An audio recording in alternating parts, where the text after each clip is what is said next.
Well, that does it for me in this hour. I'm Tamron Hall. We'll see you back here at 2 p.m. Eastern, where we will have the story of one businessman who just gave his 200 employees something very near and dear to him. This is a great story. It's one of those feel-goods, and it would make you think, what would I do? In the meantime, though, Contessa Brewer picks up our coverage. What do you have? And we're going to kick off right now with Tamron. Thank you very much for that. With some breaking news coming to us. We're watching a high-speed chase right now. You can see the chopper following this white, it looks like the police officer is chasing a vehicle here. We're being told the highway traffic, as you can see, backed up. And I'm not sure if what we're seeing is 2 squad cars here waiting for some information about where exactly this is happening, which highway this is on.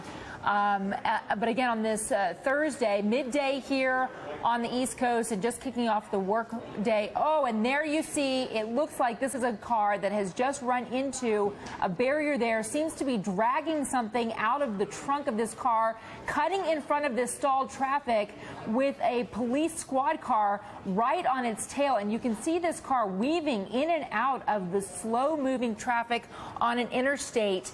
And again, we're just now getting this shot up and running, a chopper that is following a high-speed chase, waiting to get information about where this is coming from, what interstate this is happening. But as you can see, it's a very busy interstate highway now where traffic has backed up, and the getaway car here, the speeding car, is just flying by on the shoulder of this interstate highway with what appears to be fabric or plastic. Maybe that's the bumper of this car, a plastic bumper now hanging off of this car. And where's it happening? I don't know right now. Ah, Los Angeles. That's good information to have. There you have it. California Highway Patrol on the tail of a vehicle, small sedan here, speeding away from the police that are there on both sides. We saw several squad cars, in fact, at one point surrounding this car, one on the right side, one on the left side. Now there's one on the tail of this vehicle. But we haven't seen this car stop, even though the traffic is slow moving. Just approaching 9 o'clock in the morning there on the West Coast. And there you're seeing the CHP officer just a couple car lengths back from this white car, and which is now moving in the HOV lane of this particular highway. And KMBC has its chopper up overhead following this car. Now you're seeing some more, those traffic is still moving much more slowly in comparison to the car being chased. It looks like this is a pretty heavily traveled freeway, as you might imagine, rush hour there in the Los Angeles area. We haven't had any information yet about why this driver is taking off from police, but there, okay, now you're seeing this driver forced to slow down. It looks like this HOV lane, oh, and he just sideswiped that yellow vehicle and back into the main lanes now of this highway in California, Southern California now, just approaching the beginning of the workday, almost 9 a.m. there. And the CHP officer coming up, lights flashing. You can see there in the tail, just underneath the hood of the car, it looked like the lights. Long Beach, California. Okay, so this is Orange County, California, we're talking about now. They're telling me it's a burglary suspect, someone who apparently broke into a home or a business with nobody else there. And when police were called in, the person in this vehicle took off. Driver took off. We haven't been told whether it's just one person in the car, by the way, or whether there's passengers. But it looks like this is a car that's already been through the ringer. The hood of this car looks like it has some damage from a collision that may have happened. The back bumper, it looked like was hanging off there as this car was speeding away. And again, with CHP right on the tail, this guy probably doesn't have a prayer of getting away at this point. And you can see, though, he's going much faster than the traffic. At this point, it seems like he's maintaining some semblance of control, though he is going certainly around from lane to lane. We've seen him go from the HOV lane, or her, go from the HOV lane into this other, now into the second of the right-hand lanes, to this middle lane on the traffic. Following this news from KNBC, the chopper overhead, you're watching live as this car is spinning down the freeway with California Highway Patrol nearby, chasing apparently a burglary suspect who has decided not to stop for police, but instead going down on this very busy morning there in Southern California. Some of the people are actually moving off of the road as this guy's approaching them. You can see them pulling out of the way. We saw that on the HOV lanes, in fact. And now the police officer closes in. Just a couple car lengths behind this white vehicle, the sedan, and pulling back into traffic at this point. And look, traffic is barely moving here, at a standstill in some places. This always provides you're seeing a runaway car approaching stalled traffic in that way, and how they're going to get around. It looks like he's taking a ramp now, lifting him up and above or out of those more congested lanes of traffic. The question is that an HOV lane that we're seeing, or is that the wrong way ramp? I'm not sure. All right. With me now on the phone is former New York detective Vito Colucci. It looks like, if the traffic here, Vito, is moving at 30, 40 miles an hour maybe, this car, it appears to me, is going about twice as fast. And we're seeing CHP officer behind him keeping at least a couple car lengths between him and the suspect vehicle. Why is that? Well, there's a big danger in this, and let your viewers understand that. Across the country now, authorities have been going police department to police department to train officers on mostly backing off of most of these chases, unless it's something of an extreme nature. If they have the plate number of this car, other officers could have called the home, see who's there, see who has this car possibly out in the road. This is a very dangerous situation. I know as an ex-cop, you want to catch the suspect, just did a burglary, the whole bit. We don't know what else happened at the burglary. Yeah. But, I mean, this is very dangerous because you got workers on the road working, like you said a couple minutes ago. You got pieces of the car falling off all over the place. What good is it to catch this guy if two people wind up dead, Contessa? Yeah, and you can see the damage again now that we're on a closer shot of this vehicle. It looks like that front fender is off. The front left driver's side fender is coming off. The hood is dented in.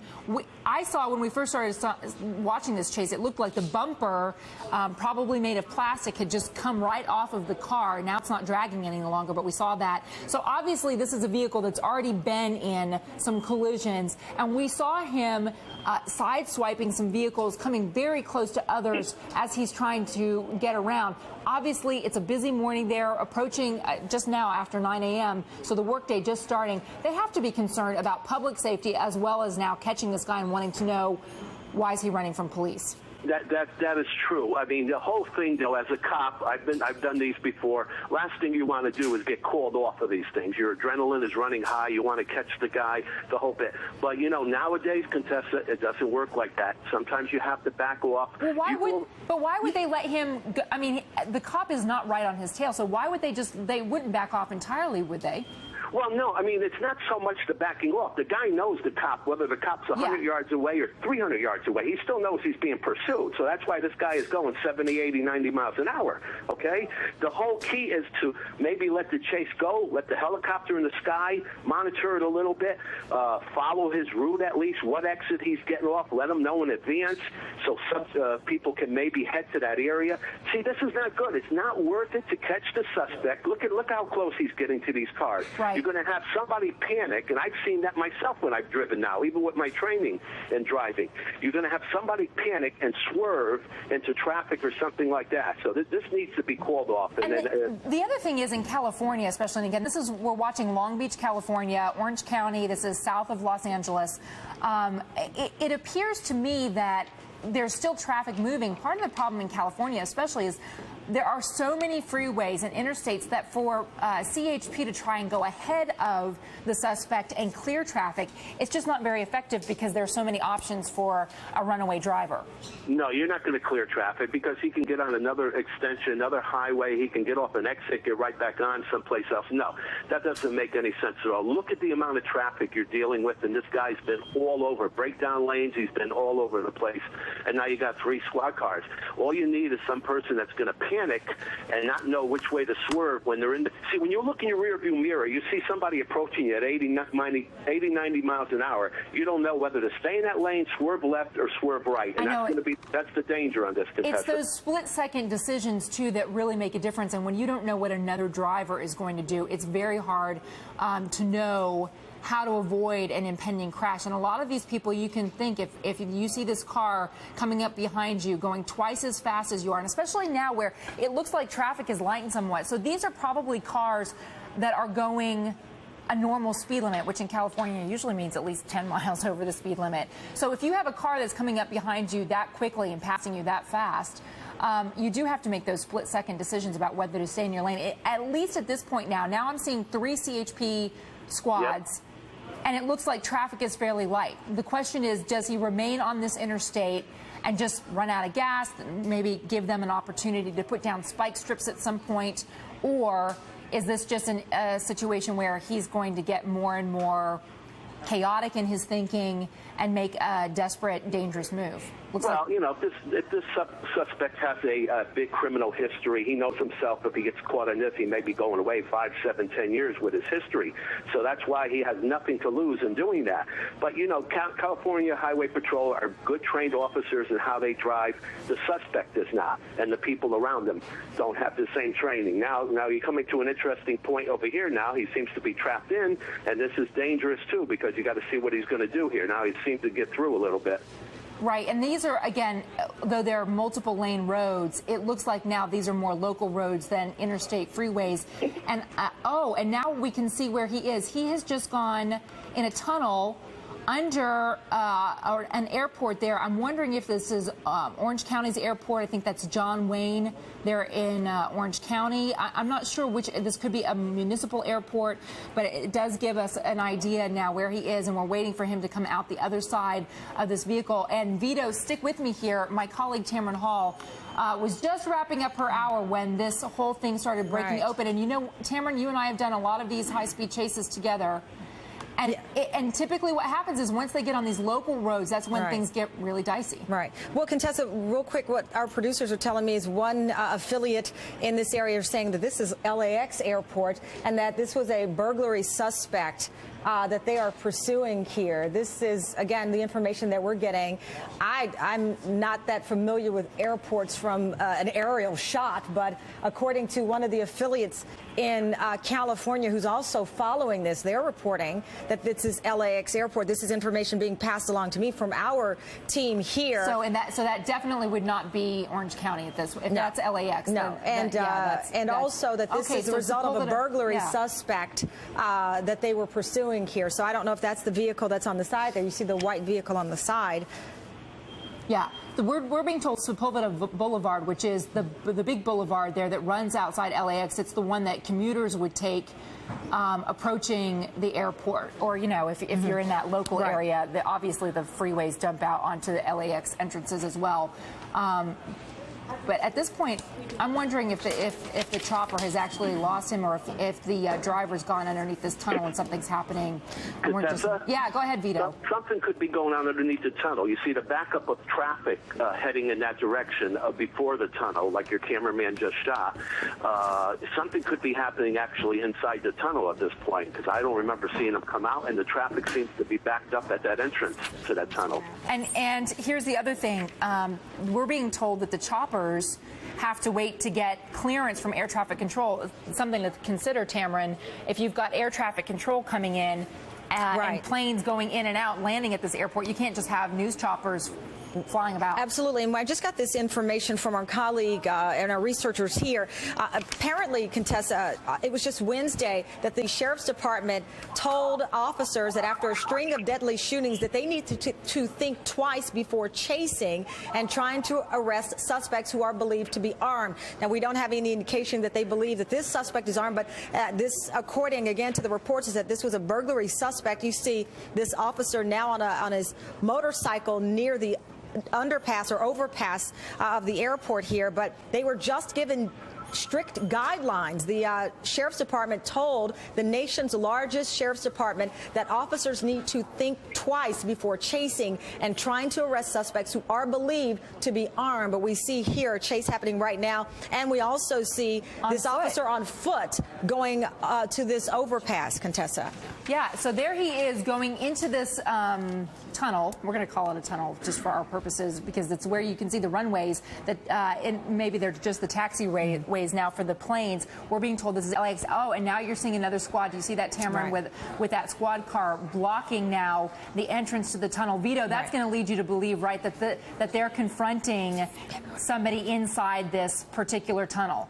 Yeah, you had the guy get off the motorcycle, you had the cop, now you got the other side being blocked off.